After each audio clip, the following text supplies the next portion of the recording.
The Republic Institute melakukan survei pada 1.225 orang yang tersebar di seluruh kabupaten kota di Jawa Timur.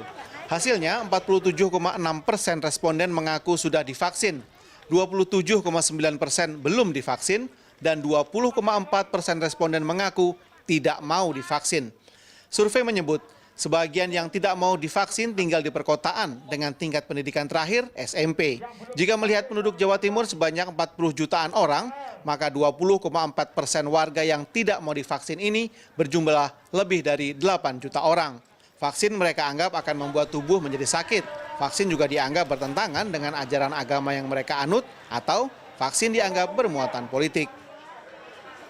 Kalau kita lihat data yang kita miliki, kan saya sudah jelaskan ada yang menolak itu tertinggi di mana. Misalnya di data saya itu ada di Madura, khususnya di Pamekasan itu menolak. Nah, misalnya masyarakat itu mendapatkan informasi-informasi yang bercampur dengan informasi yang mungkin ini bercampur dengan hoak. Jadi ya informasi yang didapatkan itu tidak utuh terkait dengan COVID. Karena itu apakah 20% itu masih bisa diubah? Saya berpandangan sebagai peneliti masih memungkinkan untuk mengubah perilaku memilih masyarakat terhadap program vaksin ini dengan syarat para stakeholder penyelenggara COVID itu memberikan penjelasan yang lebih utuh kepada masyarakat. Menanggapi survei ini, Satgas COVID-19 Jawa Timur menyatakan setuju. Salah satu kendala vaksinasi belum mencapai target 80% hingga Oktober ini karena adanya warga yang tidak mau divaksin dengan beragam alasan. Meski begitu, Satgas bersyukur karena survei internal mereka pada Juli 2021 justru menunjukkan warga yang tidak mau divaksin masih berjumlah 35%. Mungkin 20% ini adalah kalangan yang nanti pasti untuk reach out ke mereka itu jauh lebih sulit karena effort yang dibutuhkan itu lebih, tidak hanya sekedar memvaksinasi saja tapi mengedukasi, terus habis itu memastikan bahwa vaksin ini benar-benar bermanfaat untuk mereka gitu, karena pada dasarnya untuk membentuk kekebalan komunitas kita harus bareng-bareng divaksinasi seperti itu. Ini akan terus kita kejar dengan berbagai macam cara ya. Vaksinasi di Jawa Timur memang belum mencapai target 80%. Hingga Oktober ini, total jumlah vaksinasi baru mencapai 24 juta atau 53%. 16 juta vaksinasi dosis 1 dan 8 juta vaksinasi dosis kedua. Rangga Umara, Miki Peresia, Surabaya. Good evening, friends. May I know your name?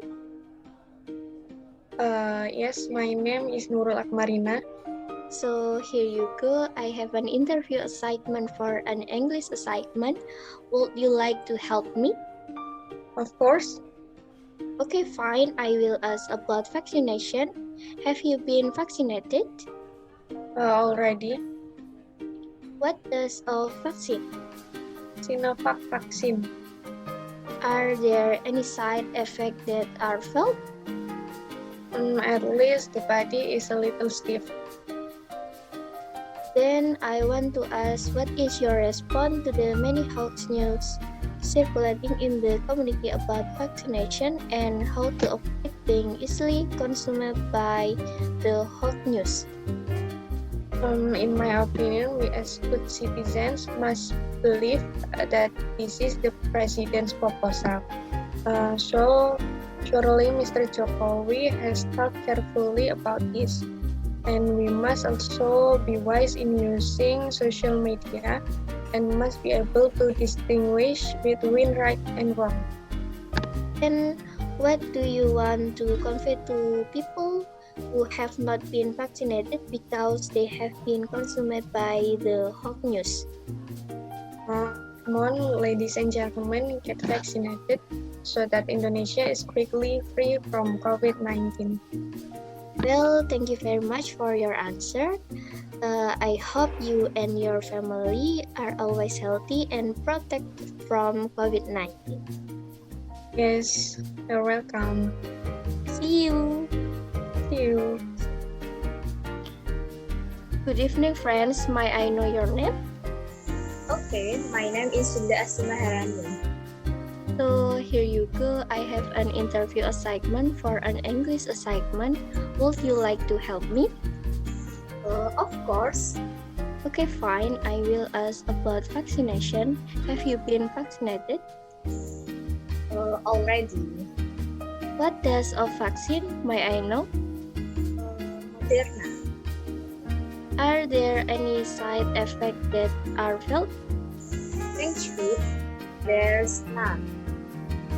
I want to ask, how do you respond to the many hoax news circulating in the community about the impact of vaccination, and how do you avoid to the hoax news? In my opinion, we should be able to distinguish which news is true and which is not. Then the point is to be good at filtering information. Do not just accept the information at face value. What would you like to say the people who have not been vaccinated? Let's see, friends, so that we all avoid COVID-19. Well, thank you very much for your answer. I hope you and your family are always healthy and protected from COVID-19. Thank you, and you're welcome. Bye. Okay. Hello, friends. Good evening. May I know your name? Hi, good evening. My name is Lydia. So here you go. I have an interview assignment for an English assignment. Would you like to help me? Of course. Okay, fine. I will ask about vaccination. How you been vaccinated? Already, What does a vaccine? May I know? I've done 2 doses of the Sinovac vaccine. Are there any side effects that are felt? Thanks goodness there's none. I want to ask, what is your opinion about the many hoax news circulating in the community about vaccination, and how do you avoid it? I think we should look for valid information first. For example, asking people who are more professional in their field, such as doctors. Don't just assume something. What would you like to say to people who have not been vaccinated? Let's vaccinate. Friends, don't worry, the vaccine is safe. Well, thank you very much for your answer.